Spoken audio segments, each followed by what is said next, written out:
দীর্ঘদিন ধরে বিভিন্ন সংবাদ মাধ্যমে ভুয়া তথ্য ছড়াচ্ছিল যে বেগম খালেদা জিয়া আর নেই।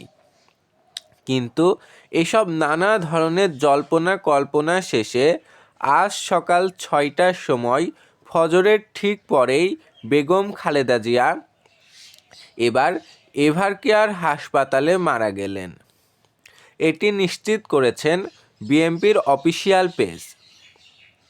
বিএনপির চেয়ারপারসন ও সাবেক প্রধানমন্ত্রী দেশনেত্রী বেগম খালেদা জিয়া আজ সকাল ৬টায় ফজরের ঠিক পরে ইন্তেকাল করেছেন। ইন্না লিল্লাহি ওয়া ইন্না ইলাইহি রাজিউন। আমরা তার রুহের মাগফিরাত কামনা করছি এবং সকলের নিকট তার বিদেহী আত্মার জন্য দোয়া চাচ্ছি। এমন দোয়া চেয়ে পোস্ট করেন বিএনপির সংবাদ মাধ্যম বাংলাদেশ ন্যাশনালিস্ট পার্টি বিএনপি। ঘটনার সত্যতা যাচাই করতে যমুনা টেলিভিশনের পক্ষ থেকে বিভিন্ন টেলিভিশনের পক্ষ থেকে সংবাদকর্মীরা এভারকেয়ার হাসপাতালের সামনে চলে যায় সত্যতা যাচাই করতে।